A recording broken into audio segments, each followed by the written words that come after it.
Greetings. It always feels good to be heard, doesn't it? This is exactly what SEBI did as it heard representations from the industry about the practical challenges with implementing the proposed BRSR rules, predominantly with the value chain and assurance requirements. About the consultations with respect to BRSR out currently, SEBI has given an opportunity to the industry to present their viewpoints.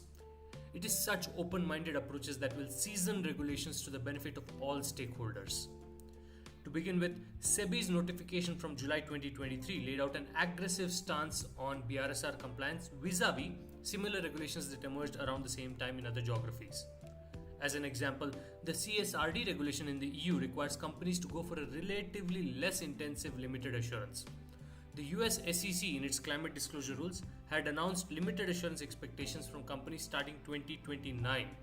As of now, the rules have also had a rollback because they were considered aggressive.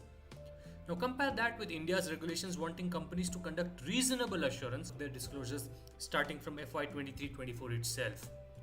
Further, the extent of value chain coverage was seen to be extremely aggressive due to a bunch of reasons.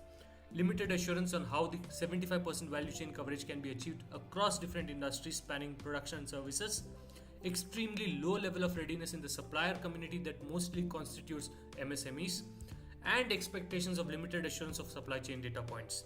Add to this the fact that SEBI's value chain also has a downstream side where companies have an almost zero clout to push them for sustainability data. For a B2B business, this could even result in loss of business. While it is obvious that supply chain sustainability is key, it requires significant time and effort from both suppliers and customers to establish foundational practices to enable these data gathering exercises.